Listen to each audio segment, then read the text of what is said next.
Chitrakar, and these are the headlines of the hour. Prime Minister Oli meets with his Indian counterpart Narendra Modi in the sideline of UN General Assembly. Oli also meets Prime Ministers of Bhutan and Kuwait. Former DIG of Nepal Police Chhabilal Joshi, who had been arrested for his involvement in the cooperatives fraud case, taken to Pokhara to be presented at the district court today. Cross-border attacks continues in Israel and Lebanon despite international appeals for them to step back from all-out war. UN Chief Guterres says he feared the possibility of Lebanon being another Gaza.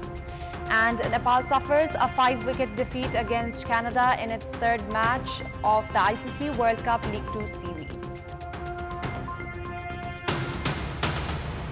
A bilateral meeting has been held between Prime Minister KP Sharma Oli and his Indian counterpart Narendra Modi in New York.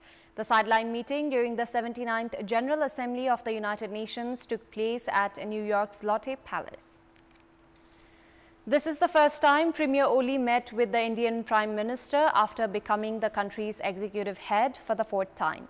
Prior to this, Oli visited India during his first and second term as the Prime Minister and met with Modi. On this occasion, Foreign Minister Arju Rana, who participated in the meeting, said that Indian Prime Minister Modi would visit Nepal soon.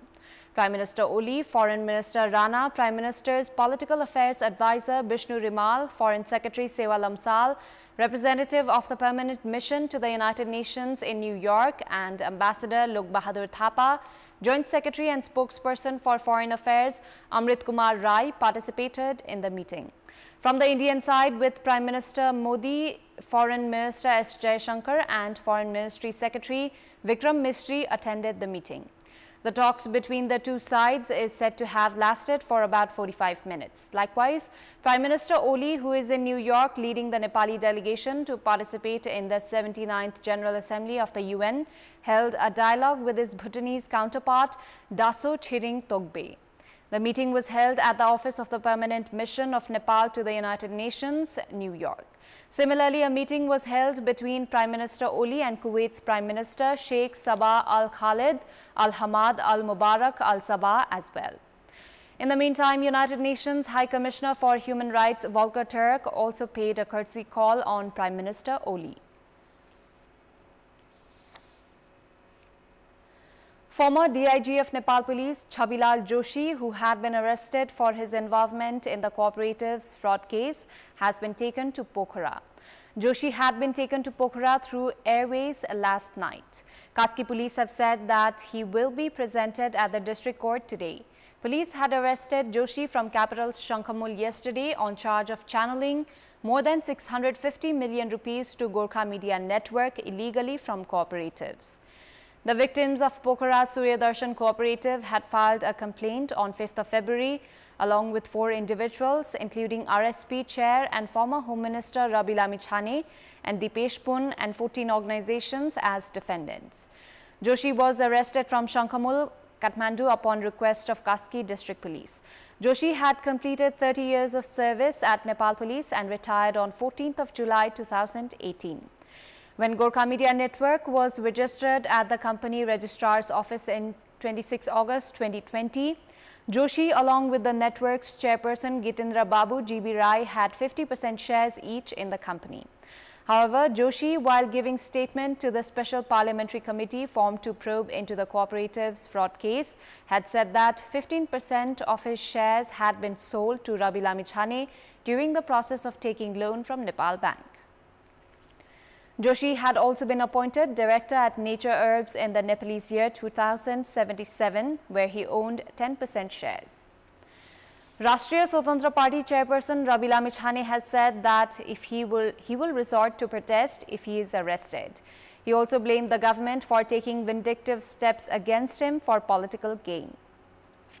Addressing the party cadres who had gathered at the party office in capital's Banasthali following the arrest of Chhabilal Joshi, a shareholder in the Gorkha Media Network said he was under constant siege by the government. Claiming that the investigation report had clearly ruled out his involvement in the cooperatives fraud case, Lamichhane said that he was willing to lead the cooperative victims. आज यहाँ उभिएर सम्पूर्ण देशभरिका सहकारी पीडित र संघर्ष समितिलाई एउटा appeal गर्न चाहन्छु। निर्णय गर्छ र आउनुहोस् भनेर भन्छ भने त्यो संघर्ष समितिको त्यो नेतृत्व गर्नको लागि म तयार छु, राष्ट्रमा तयार छ। अब निर्णय गर्नुहोस्।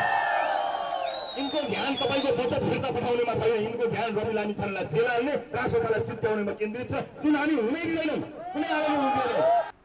He said he would not accept unfair treatment and that he was ready to assist in the investigation. He added that even though the government says it has not issued an arrest warrant against him, he was not convinced. Following the arrest of former DIG Joshi yesterday, a large number of RSP cadres had reached the party office in Banasthali. Meanwhile, various leaders from Rashtriya Swatantra Party who are on a visit to China are set to return home today.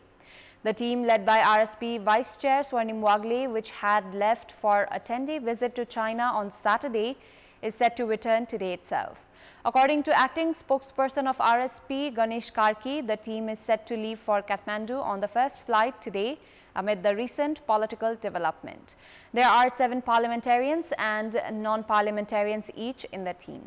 The Rupandehi District Police Office has submitted a report at the District Government Attorney's Office on alleged gang rape of a 19-year-old girl in Kotihimai Rural Municipality on 21st of August. 5 men, including 2 government officials, have been alleged of involvement in the gang rape. The National Human Rights Commission has expressed interest. As analysts opine, the federal government and the parliament has remained indifferent towards the safety of the victim and fair investigation of the incident. The National Human Rights Commission has begun investigation into the gang rape of a 19-year-old girl in Rupandehi. The National Women's Commission, meanwhile, has yet to take a step, while the victim is reported to be in a serious physical and mental trauma at the moment. Those looking after her say is constantly in fear for her life. जुन जघन्य अपराधमा राष्ट्रिय महिला आयोगले चाहिँ मुद्दा दर्ता गरेन, प्रमाण नष्ट गर्ने भयो भने राष्ट्रिय महिला आयोग तत्काल त्यो ठाउँमा उपस्थिति भएर प्रमाण नष्ट गर्न नदिने अनि पीडितको विषयमा चाहिँ त्यहाँ वकालत गर्ने, अध्ययन गर्ने, अनुसन्धान गर्ने काम राष्ट्रिय महिला आयोगको।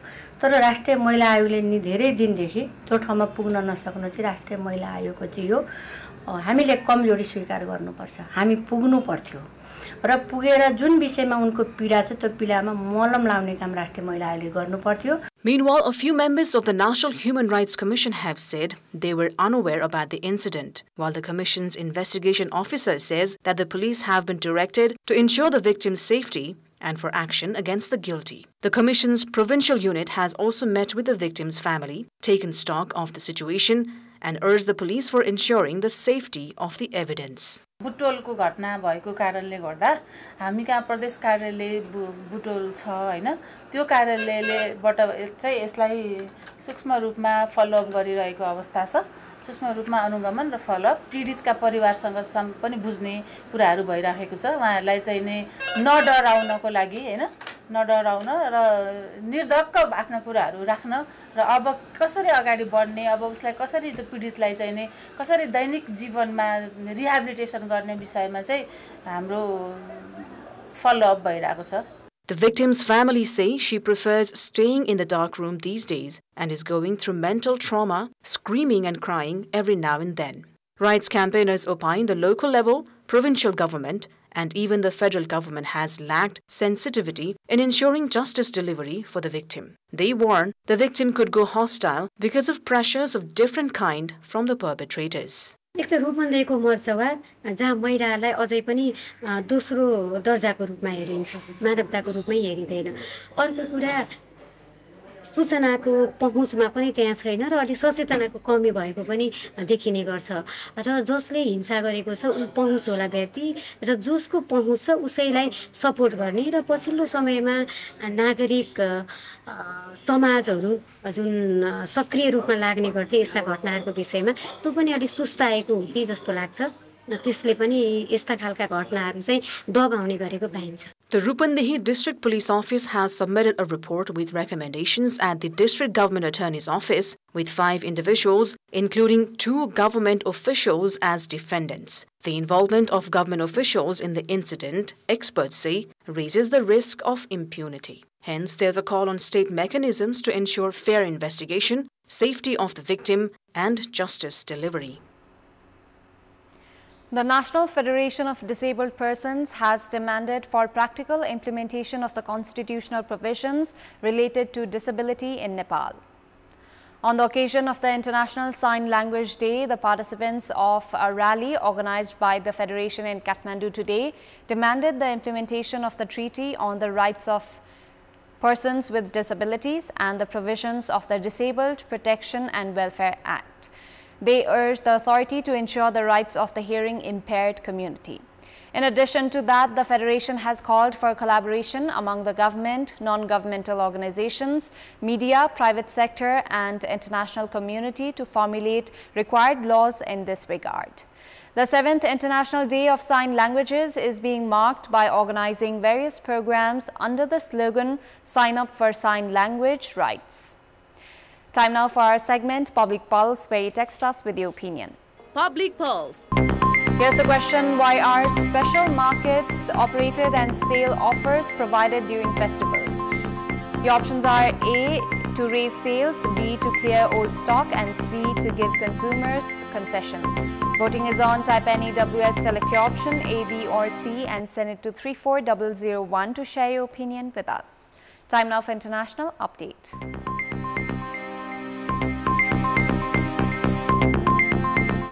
Israel and Hezbollah both threatened to increase their cross-border attacks on Sunday despite international appeals for them to step back from all-out war. Israel's military said about 150 rockets, missiles and other projectiles were fired at its territory, mostly from within Lebanon.